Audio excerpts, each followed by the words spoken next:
Hello everybody and welcome to a new Lost Ark video. In today's video we're gonna have a look at the last video from Lost Ark where they are showing us what we can do in the when we reach the end game.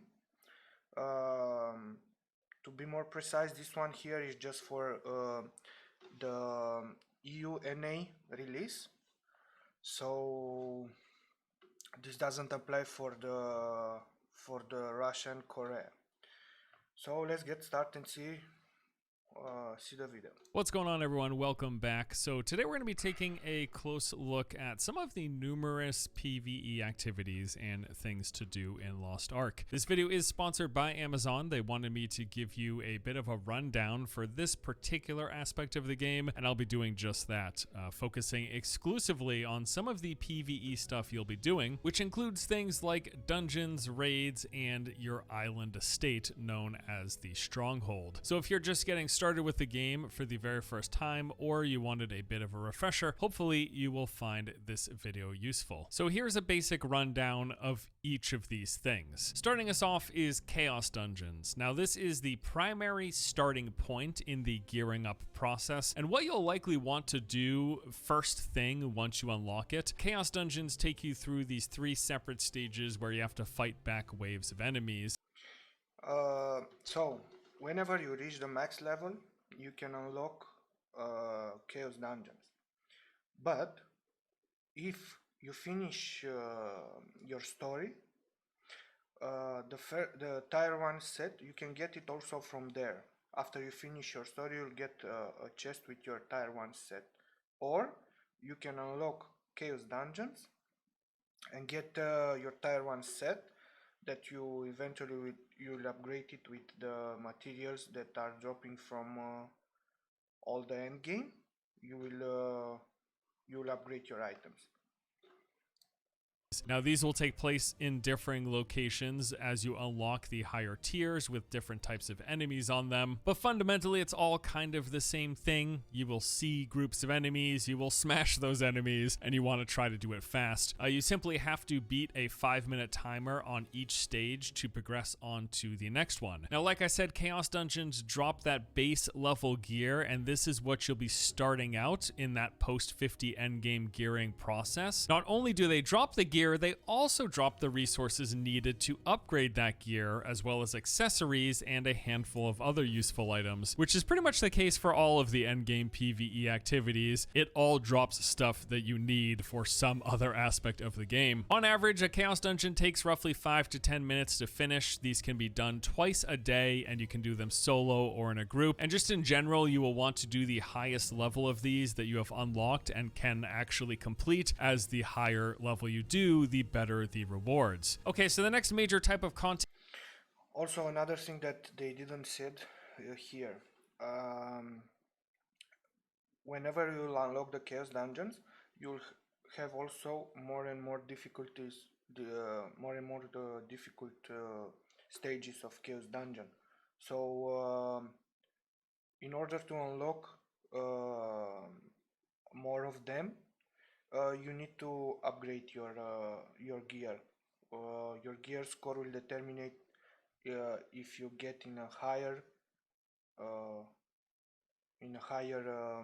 Chaos Dungeon or not. So in my opinion, all the time try and do the highest Chaos Dungeon that you can.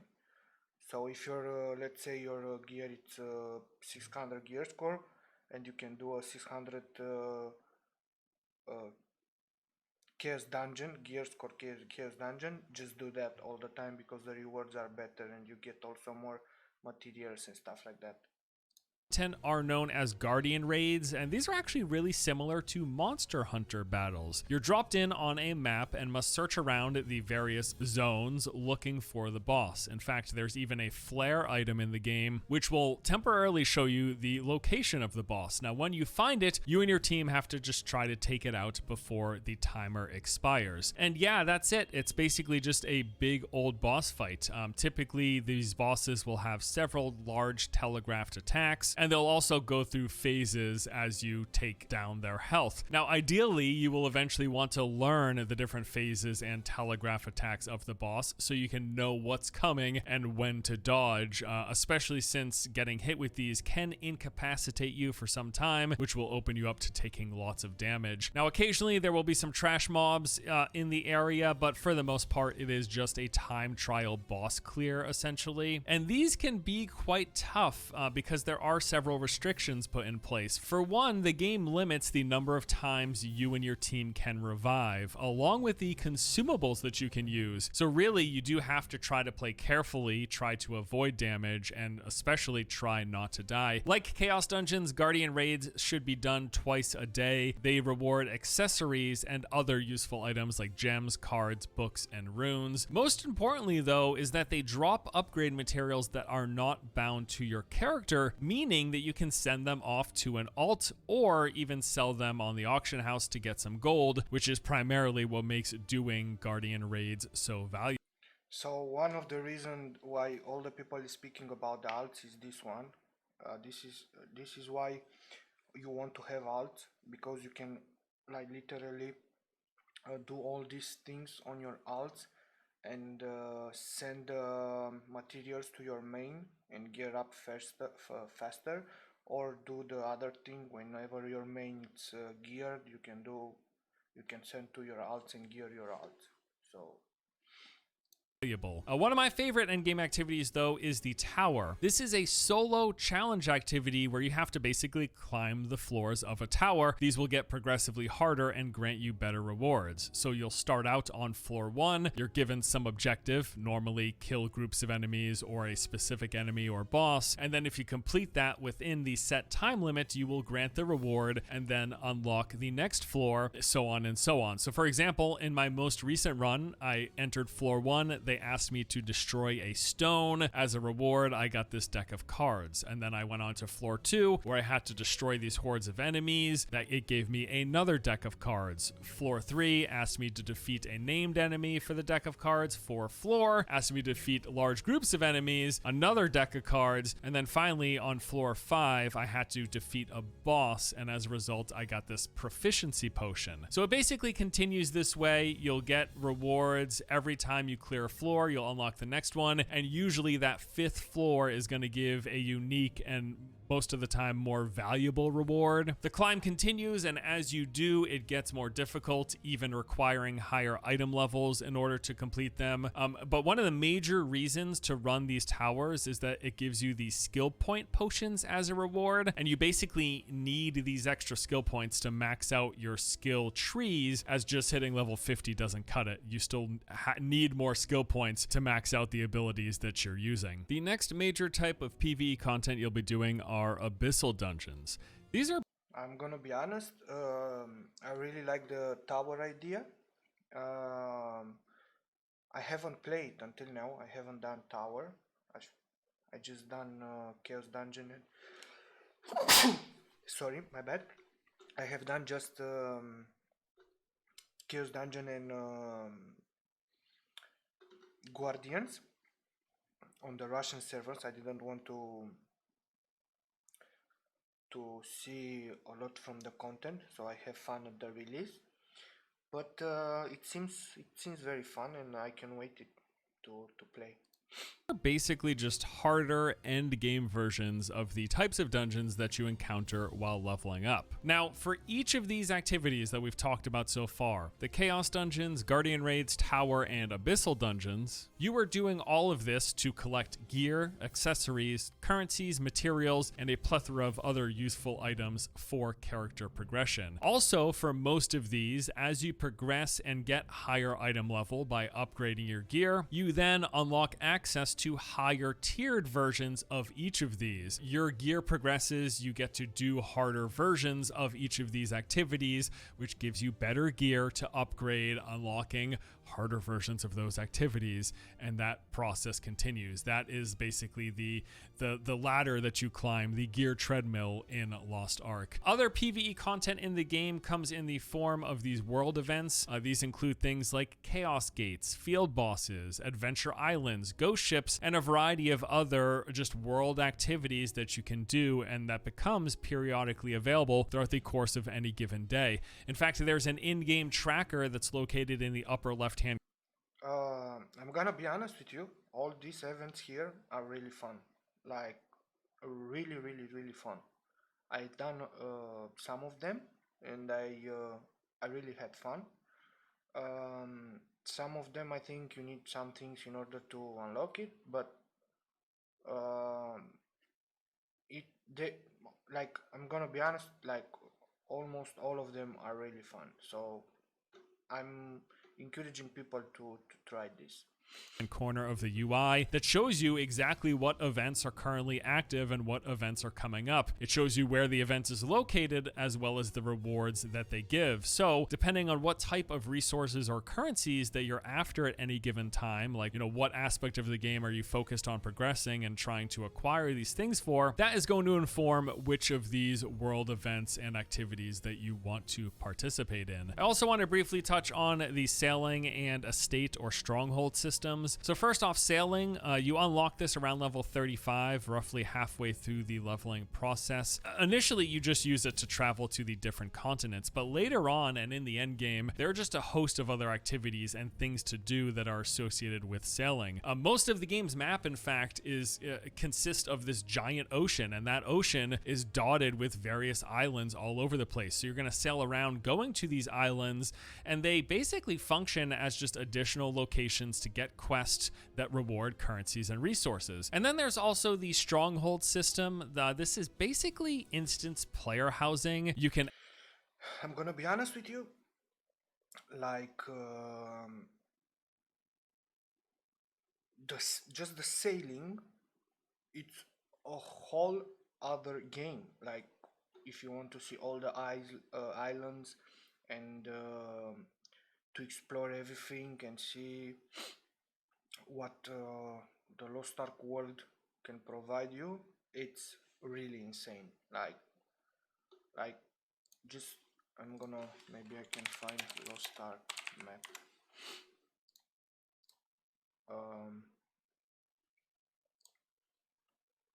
Like right here, all these are small islands. Like all these things you can go. There are, I think there are some events there. You can find some things there, and yeah, all of this here. There are islands. All this you can explore. You can go with your boat. But for example, you will see whenever you're doing the story, in order to pass from here to here, you will need to upgrade your boat and stuff like that. There are zones where your boat is taking damage, and you can add crew to your boat that will reduce the damage. They have some perks that are letting you pass a zone much easier with their perks and stuff like that. I don't know everything about the sailing and stuff like that, but at least a little bit from what I saw, and I realized that it's another game. Let's continue. Add items to it to like decorate the island, so you can set up like a bed and a chair in different locations and stuff like that. There's a cosmetic aspect, but it also serves a functional purpose, letting you unlock various upgrades and forms of progression. This comes from a few different aspects. First, there is the laboratory. This is where you get a lot of upgrades and progression for your stronghold specifically. The research for this is done here. Things like development of the manor, expedition storage, opening up different regions and cells, materials, building development, unlocking new recipes and blueprints, and a host of other things are all done at the laboratory. And for the most part, these require wood and ore that you will be acquiring through gathering. Next is the workshop, and this is essentially the game's crafting system. Here you can make potions, bombs, grenades, capes, and a host of other useful items. For the most part, these require herbs and mushrooms that you get while gathering. And then lastly is the headquarter system. And this is basically a sailing themed quest system. You basically have followers that you acquire, go out and complete these tasks. They will reward you with various resources and items, and you can turn some of the stuff in to get other items in the game. That's really what this game is. A lot of different currencies and items. Just have a look at the stronghold and just think how much hours you can lose just there. Like how much hours of content is there. If you like crafting and stuff like that, you will get lost there. Believe me, you'll have hours above hours and hours that you're just staying on your stronghold, or you're going to gather materials for your stronghold and stuff like that That you're collecting by doing different things. And that more or less does it for this video, a look at some of the basic end game systems in the game. What's really interesting though is that this is really just the tip of the iceberg when it comes to the PvE and the end game. There are a host of other things that you will unlock and gain access to, and as we move through the various tiers and updates in Lost Ark, because remember, this is a game that's already launched in other regions, we're going to start off with the base version. We're going to have access to these core systems that I talked about here in this video, but more and more stuff will be coming out over time. But even more so, more and more stuff becomes available as you progress your character and upgrade your gear, getting that higher item level and unlocking higher tiers of stuff. But when it comes to this PvE beginner's guide, that is going to do it for this video. Thank you guys so much for watching. As always, hope you enjoy the content, and I'll see you in the next one. Okay. They didn't spoke about dailies. You'll also have dailies from where you can get materials to upgrade your items, and there are a lot of other things. Here they spoke just about the PvE thing. You have also the PvP, that it's another game, and a whole other game where you have arena and stuff like that. They didn't spoke about the guild system and all that stuff. But believe me, the end game, it's huge. You have a lot of content that will come, and let's not just forget that this game also like have already 3-4 years, so there is a lot of content that it's already ready, and it will come with time. This is it for today. Thank you for watching, and don't forget to hit the like button and the subscribe button down below, and have a nice day. Peace.